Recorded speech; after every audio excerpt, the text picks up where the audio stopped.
Assalamualaikum warahmatullahi wabarakatuh. Berjumpa lagi dengan dari channel yang senantiasa menemani teman-teman semua dalam persiapan uji kompetensi kenaikan jabatan fungsional guru untuk 2024 gitu ya teman-teman ya. Oke, kita sudah pernah bahas untuk pertemuan sebelumnya adalah tentang pedagogik ya, soal-soal teknis yang pedagogik di UKKJ atau uji kenaikan jabatan. Nah, di materi uji kompetensi UKKJ atau kenaikan jabatan fungsional guru itu ada tiga, kompetensi teknis, kemudian manajerial dan sosiokultural. Ini sudah kita bahas di pertemuan-pertemuan sebelumnya. Jadi saya ulangi lagi supaya teman-teman lebih paham gitu ya teman-teman ya. Untuk kompetensi manajerial itu sudah kita bahas di video-video sebelumnya, ada 8 video. Kemarin kita juga sudah bahas untuk pedagogik. Nah, sekarang giliran profesionalnya gitu ya.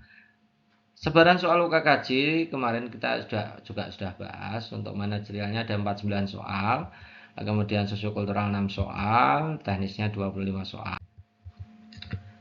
Pertama kita lihat, saya bacakan dulu soalnya. 3 tahun berturut-turut Pak Dian menjadi ketua PPDB, ketua panitia PPDB atau apa namanya, seleksi penerimaan peserta didik baru gitu ya. Tahun pertama terjadi masalah administrasi terkait kelebihan peserta didik yang diterima yang melampaui kuota yang disiapkan. Oke, pertama sudah terjadi miss administratif ya. Oke, pihak sekolah sudah melakukan evaluasi, namun masalah yang sama masih terjadi tahun kedua, ketiga. Jadi sudah 3 tahun ini terjadi maladministrasi. Nah, tindakan yang Anda lakukan adalah titik-titik. Bagaimana Anda memutuskan kalau ada 3 kali beruntun ya, 3 kali beruntun itu terjadi maladministrasi, itu ada 2 kemungkinan. Yang pertama, Pak Dian itu tidak punya kompetensi.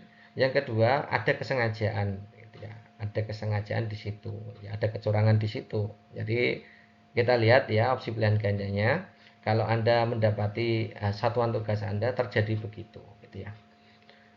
Yang A, mengusulkan guru baru yang lebih berkompeten dalam memahami prosedur PPDB untuk menjadi ketua panitia baru tahun kedepannya. Oke, good ya. Kalau memang terjadi 3 tahun berturut-turut terjadi masalah, berarti tadi ada 2 tadi, maka kita harus mengganti ya, mengganti. Ya, yang A ini bagus, ini ada usul baru yang lebih kompeten, artinya lebih komprehensif sehingga nanti masalah kedepannya sudah terselesaikan kan gitu. Yang B, meminta kepala sekolah selalu mengontrol kinerja guru yang menjadi panitia PPDB. Ini saya kira proses evaluasi juga proses kontrol. Jadi ini yang B ini tentunya harusnya sudah dilakukan, tapi tetap terjadi maladministratif. Jadi yang B ini saya kira tidak, jawaban tidak B lah. Yang C, meminta komitmen Pak Dian untuk tidak mengulangi salah yang sama di tahun berikutnya. Ini saya kira juga tidak efektif karena sudah 3 kali gitu ya. Kalau 1 kali masih kita harus berikan kesempatan Pak Dian untuk memimpin gitu ya. Yang D, meminta kepala sekolah untuk tegas mengganti Pak Dian. Oke, good. Dengan guru yang lain yang agar permasalahan yang sama tidak terjadi lagi. Ini proses penggantiannya tidak dijelaskan. Guru lain itu kompeten apa tidak. Jadi kalau D dan A ini bagusan yang A tentunya ya. Disuruh mengusulkan guru baru yang lebih kompeten ya. Maka jawaban A ini keputusan yang terbaik gitu ya. Kita silang semua. Jawaban A yang terbaik gitu ya.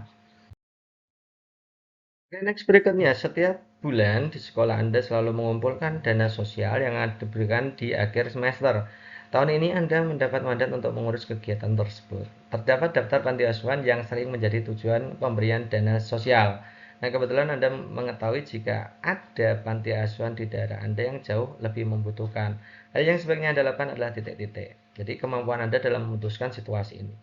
Ada dana sosial yang biasanya diberikan pada daftar panti asuhan yang ada gitu ya. Daftarnya sudah tersedia di tahun-tahun sebelumnya. Kemudian Anda itu punya punya mengetahui bahwa ada panti asuhan yang tidak masuk daftar, tapi harusnya lebih membutuhkan. Nah, ini dibutuhkan kecermatan, ketelitian bagi Anda untuk memutuskan apakah akan berikan kepada panti asuhan yang lebih membutuhkan atau tetap mengikuti prosedur di list. Nah, kalau kita lihat normalnya harusnya kita harus mengevaluasi daftar itu. Daftar itu dievaluasi mana yang lebih urgent kan gitu. Jadi setiap kali mengambil keputusan itu harus dievaluasi dulu, kemudian dilihat skala prioritasnya kan gitu ya teman-teman ya. Oke, kita lihat opsi A. Merekomendasikan panti asuhan di tempat Anda untuk program selanjutnya, ini bagus gitu ya. Tapi ini ada kata-kata untuk program selanjutnya, berarti untuk tahun ini tidak gitu ya. Yang B, menilai kondisi panti asuhan dalam daftar untuk menentukan yang lebih mendesak. Ini untuk apa kalau kita mengkaji lagi untuk daftar panti asuhan yang sudah ada di daftar kan? Harusnya kita mengkaji secara keseluruhan, jadi tidak hanya bagian di dalamnya saja, tapi juga di luarnya yang lebih urgent ya. B ini kita silang aja yang B gitu ya. Yang C, memberikan ke panti asuhan di daerah Anda yang kondisinya lebih parah. Ini bagus ya, lebih bagus dari A. Kalau yang A tadi menunggu program berikutnya gitu ya. Kalau C ini langsung melakukan evaluasi secara cepat gitu ya. Yang D, tetap memberikan ke panti asuhan yang sudah ada dalam daftar, artinya tidak melakukan evaluasi gitu ya dalam pengambilan keputusan. Ini berarti kita silang aja, maka jawaban terbaiknya antara A dan C ya bagus yang C gitu ya. Berikutnya, Anda adalah pemimpin rapat kegiatan akhir tahun sekolah yang beranggotakan para guru dan komite sekolah. Terdapat perselisihan di mana komite sekolah mengusulkan hari di luar jam sekolah pada siang hari untuk penutupan, sementara banyak guru yang mengutamakan penutupan dilaksanakan hari sekolah pada malam hari karena lebih singkat. Untuk mencapai kesepakatan dalam rapat yang Anda lakukan adalah titik-titik. Nah, ini keterkaitan dengan sengketa persepsi antara dua kubu baik dari komite maupun dari guru. Harusnya kalau Anda sebagai pemimpin yang mempertimbangkan dua-duanya, tidak boleh salah satu gitu ya. Kita lihat opsi pilihan gandanya. A, mendahulukan pilihan rekan guru karena kegiatan akhir tahun adalah milik sekolah bukan komite. Ini jelas tidak ya, tidak mempertimbangkan usulan dari komite gitu ya. Yang B, mengutamakan usulan komite karena peserta didik menjadi pemeran utama dalam kegiatan akhir tahun. Ini juga memilih salah satu gitu ya. Yang C, mengutamakan keputusan hari penutupan berdasarkan kesepakatan bersama dan mempertimbangkan dari semua pihak. Ini good sekali ya. Jadi setiap kali pengambilan keputusan harus berdasarkan kesepakatan atau mufakat atau musyawarah. Setelah diskusi panjang akhirnya menemui jalan yang sama itu ya. Jadi bagus sekali yang C ini, kita kasih silang ya apa? Centang ya. Jadi jawaban terbaiknya C kemungkinan. Kita lihat yang opsi D, kita kasih silang. Kenapa? Karena di situ mengutamakan peran sebagai pemimpin untuk menentukan pilihan sesuai kepentingan Anda. Jadi diktator ya. Ini jelas tidak sesuai dengan pengambilan keputusan yang baik gitu ya. Maka jawaban terbaiknya opsi C. Next berikutnya, salah satu peserta didik mengatakan bahwa dia dirundung oleh temannya bernama Benny. Padahal Benny adalah peserta didik yang terkenal pendiam dan sering menolong temannya. Hal yang sebaiknya Anda lakukan untuk mengantisipasi masalah tersebut adalah titik-titik. Oke, jadi Anda diminta untuk memberikan keputusan terkait kasusnya Benny ya, yang diduga melakukan perundungan terhadap temannya. Nah, kalau Anda sebagai guru harusnya kan meneliti dulu kira-kira apa benar Benny itu melakukan perundungan atau tidak, karena tidak sesuai dengan fakta yang Anda lihat kan gitu ya, fakta yang kebiasaan yang Anda lihat. Kita lihat opsi pilihan gandanya. Yang A, memberikan peringatan kepada Benny agar menghentikan perbuatannya. Ini langsung menjudge. Jadi pengambilan keputusan tidak dipikirkan dulu, tidak diteliti dulu, tidak dicermati dulu benar apa tidaknya, fakta apa tidak gitu ya. Yang A ini kita silang aja. Yang B, mencari kebenaran atas informasi tersebut sebelum memberikan konsekuensi pada Benny. Ini bagus sekali ya. Ini melakukan evaluasi cermat dalam mengambil keputusan ini berarti ya. Yang C, langsung memberikan konsekuensi pada Benny karena selama ini berpura-pura baik, ini juga tidak sesuai ya. Yang D, mendiskusikan hal ini dengan kepala sekolah agar ditemukan kebenarannya. Ini masa mencari kebenaran dari kepala sekolah, harusnya kan diteliti sendiri dulu kan gitu ya. Jadi yang D ini juga kurang, maka jawaban terbaiknya opsi B. Next berikutnya, peserta didik di kelas Anda merupakan salah satu perwakilan dalam kompetisi nasional. Hal ini menyebabkan ia sering tidak mengikuti pelajaran dan tertinggal materi dari teman-temannya. Hasil penilaian akhir semester pun sangat rendah. Hal yang sebaiknya Anda lakukan adalah titik-titik. Pertanyaannya di situ sebelum Anda menjawab opsi pilihan gandanya ya. Di situ kelalaian peserta didik atau memang kondisi yang tidak memungkinkan. Nah, karena di sini ikut kompetisi nasional, sering tertinggal dalam pelajaran gitu ya. Berarti ini kan bukan kesalahan murid.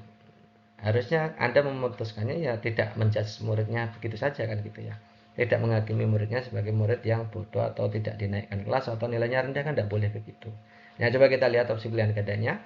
Yang A memberi nilai yang baik bukan atas dasar materi pelajaran namun karena prestasi di bidang lain, ini juga tidak benar karena ini tidak sesuai dengan faktanya itu ya.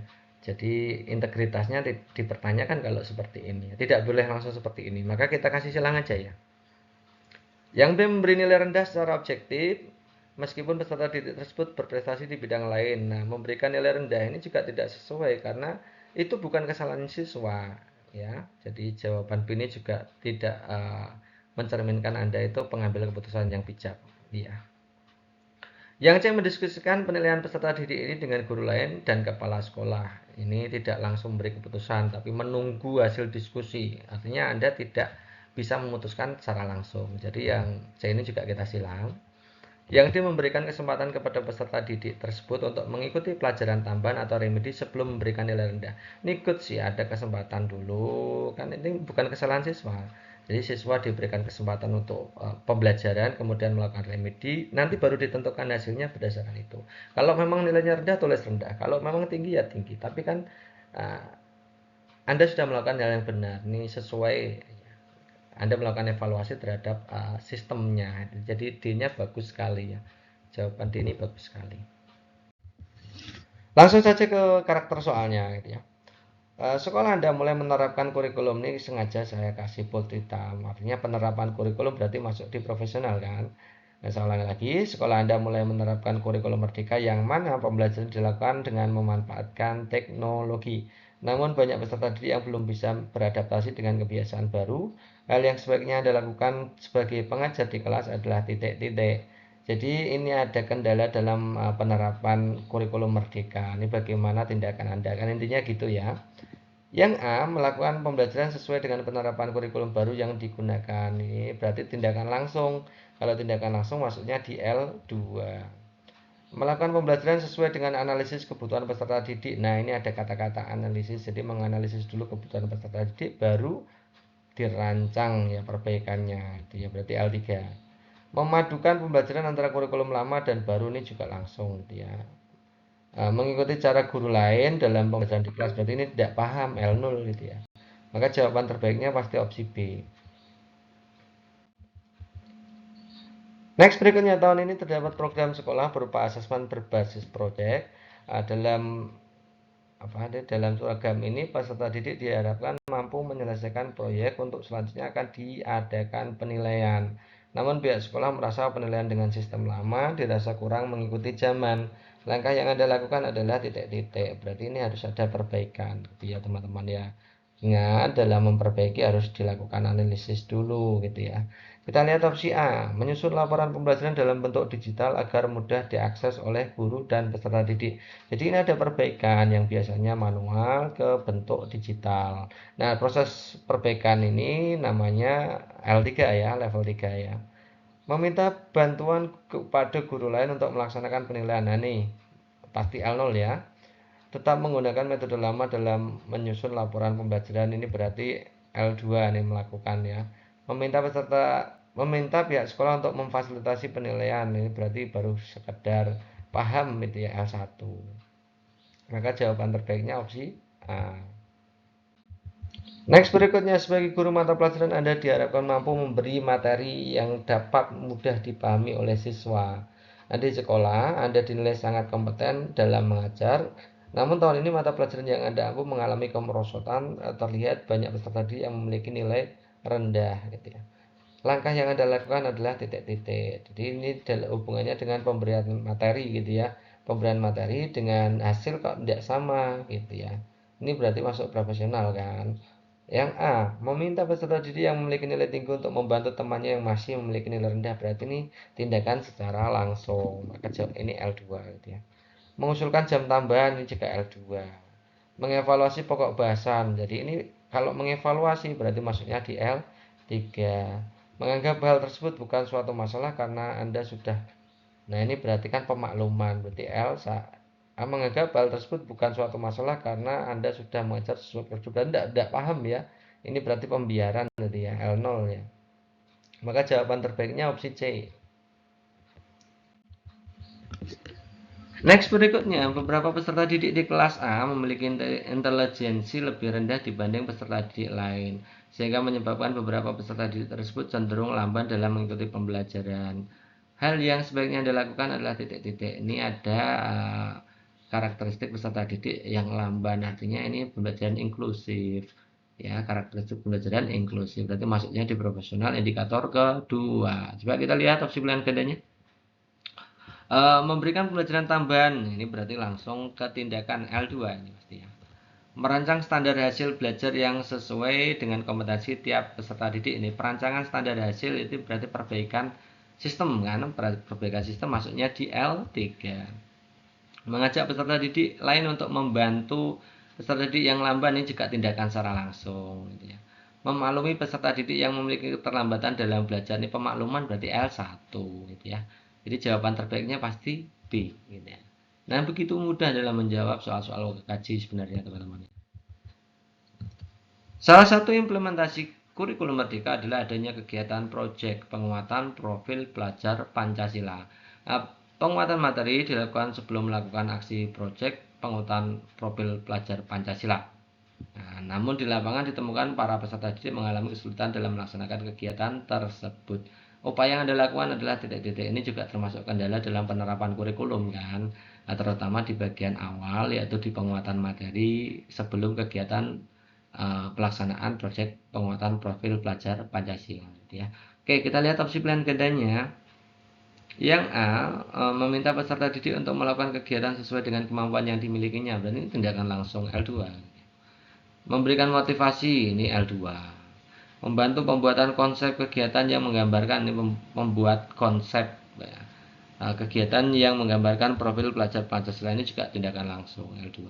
Mengevaluasi kegiatan penguatan materi yang telah diberikan sudah dipahami peserta didik atau belum. Ini proses pengevaluasian, ini masuknya di L3. Maka jawaban terbaiknya opsi D. Nah, gitu teman-teman ya. Para peserta didik mengusulkan untuk melakukan studi tour di lokasi lain yang lebih jauh dan menantang. Gitu ya. Hal tersebut dikarenakan selama ini lokasi studi tour selalu diadakan di tempat-tempat yang sama sehingga peserta didik cenderung bosan. Anda termasuk salah satu panitia dalam studi tour periode kali ini, sehingga hal yang sebaiknya Anda lakukan adalah titik-titik. Ini kalau ada diksi bosan itu berarti hubungannya dengan minat ya. Minat peserta didik, dan mengembangkan minat peserta didik maksudnya di karakteristik peserta didik berarti di indikator kedua profesional gitu ya. Kita lihat opsi A, menolak usulan. Nah, menolak usulan berarti kan tidak paham kan ya, L0 ya. Menjelaskan kepada peserta didik bahwa usulan tersebut akan dipertimbangkan, ini berarti memahami ya. Baru sekedar memahami belum melakukan apa-apa, baru dipertimbangkan berarti L1. Meminta pendapat dan pertimbangan guru lain dan menyerahkan keputusan pada kepala sekolah, ini berarti tidak bisa memutuskan, ini L1 juga ya. Menyetujui usulan peserta didik dengan menyiapkan lebih banyak persiapan, berarti ada perbaikan. Menerima usulan itu perbaikan, kemudian menyiapkan lebih banyak persiapan juga merancang perbaikan. Jadi L3-nya di sini. Maka jawaban terbaiknya di opsi D. Agenda perlombaan adalah kegiatan yang ditunggu-tunggu oleh pihak sekolah. Tahun ini Anda diminta pihak sekolah untuk mencari kandidat peserta lomba yang dapat mewakili sekolah di tingkat kabupaten. Namun Anda kesulitan dalam menentukan peserta didik yang masuk kualifikasi yang dapat mewakili sekolah. Upaya yang Anda lakukan adalah titik-titik. Jadi ini terkait dengan karakteristik peserta didik ya. Kalau di sini mencari kandidat peserta lomba berarti hubungannya dengan potensi. Ya, Anda itu mengenali potensi peserta didik apa tidak. Ya, kita lihat opsi A. Meminta guru lain untuk mencari peserta didik berarti ini L0. Mengusulkan kepada pihak sekolah peserta didik yang memiliki nilai tinggi di kelas untuk mewakili. Ini berarti tindakan ya, L2. Menunjuk peserta didik yang dirasa mampu untuk menjadi wakil sekolah, ini tindakan juga. Mengusulkan tes tertulis disertai wawancara untuk menentukan kandidat peserta lomba yang dapat mewakili sekolah. Ini prosesnya ada perancangan sistem jadi ya. Perancangan sistem, ada tes tulis, ada wawancara, sehingga ini pasti masuk L3.